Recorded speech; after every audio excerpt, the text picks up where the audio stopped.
मावरा हुसैन ने भारतीय फिल्म सनम तेरी कसम के हीरो हर्षवर्धन को भरपूर और जबरदस्त जवाब दिया है। बात कुछ यूँ है कि हालिया पाक भारत कशीदगी के बाद हर्षवर्धन ने मावरा की हुबल वतनी पर मबनी पोस्ट पर तनकीद करते हुए कहा कि वो आइंदा मावरा के साथ काम नहीं करेंगे। मावरा ने नहायत अक्लमंदी और वक़ार से जवाब दिया। इन्होंने कहा कि मेरे मुल्क पर हमला हुआ, मासूम लोग मरे और आपको फिक्र है अपनी अगली फिल्म की, ये अफसोसनाक है। उन्होंने कहा कि वो हमेशा इज्जत और मोहब्बत देती हैं, लेकिन इस नाजुक वक्त में जंग जैसे हसास मौजू को शोहरत के लिए इस्तेमाल करना शर्मनाक है।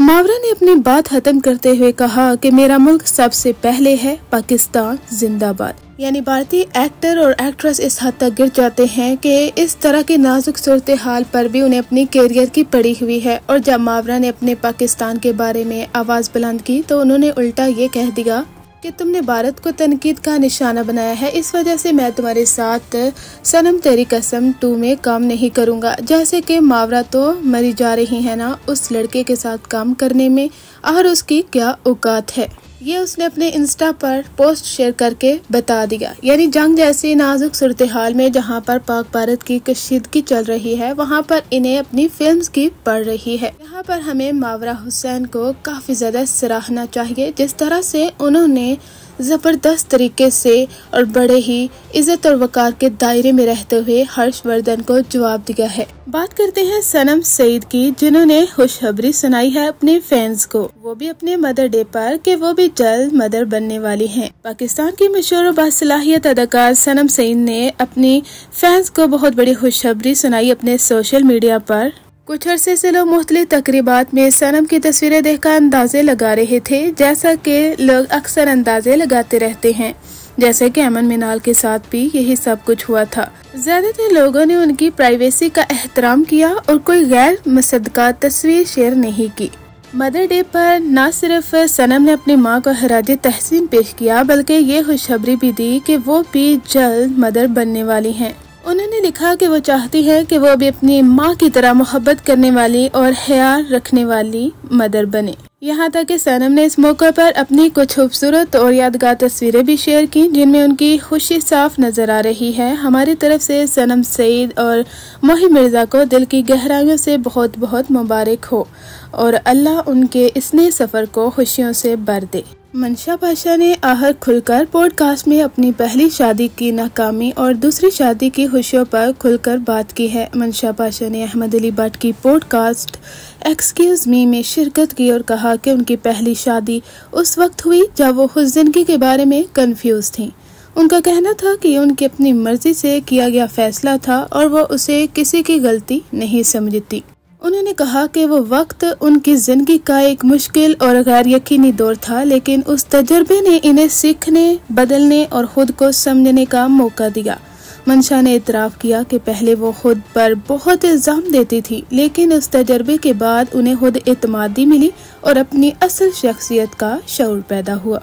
उन्होंने हमारी सोसाइटी के बारे में भी बात की कि कैसे लोग दबाव में आकर शादियां करते हैं और फिर सारी जिंदगी एक ऐसे रिश्ते को निभाते हैं जो शायद चलना ही नहीं। और अब माशाल्लाह मंशा पाशा खुश हैं। जिब्रान नासिर के साथ उनकी शादी एक खूबसूरत ताल्लुक है। मंशा ने कहा कि ये सब अल्लाह की तरफ से एक नेमत है। उन्होंने खास कोई मंसूबा बंदी नहीं की थी, बस सब कुछ कुदरती अंदाज में और खूबसूरती से हुआ।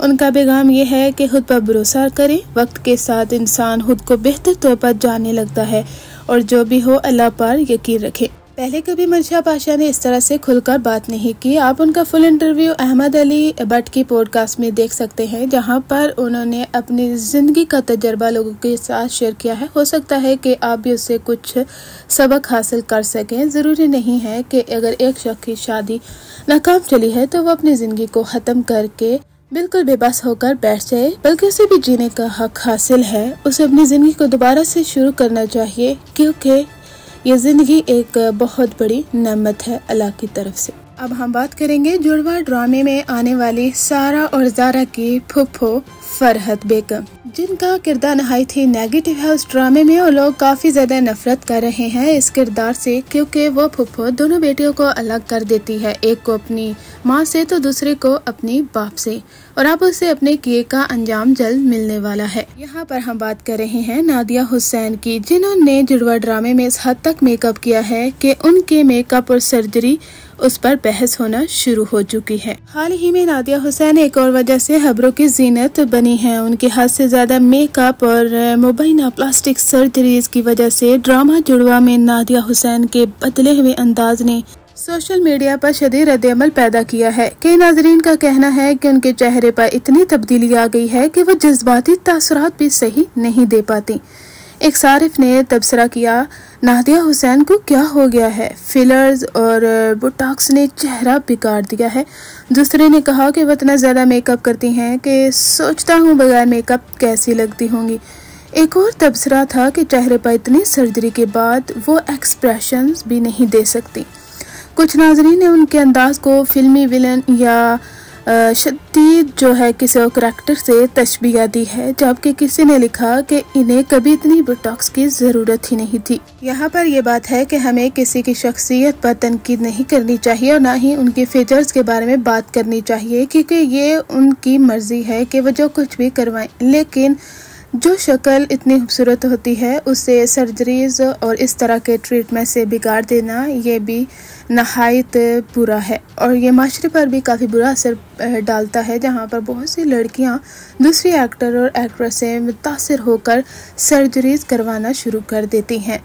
इन तबसरों से वाज़ेह है कि नादिया हुसैन की हालिया तब्दीली ने मद्दाहों को हैरान कर दिया है और ये मामला सोशल मीडिया पर गर्म मौजू बन चुका है। हमारा ये सेगमेंट है जिसका नाम है सेलिब्रिटीज गपशप विद मानो। इस पर आप क्या तबसरा करना चाहते हैं कमेंट सेक्शन में जरूर लिखिए कि आपको हमारा ये सेगमेंट अच्छा लग रहा है या फिर इसमें क्या बेहतरी करने की जरूरत है।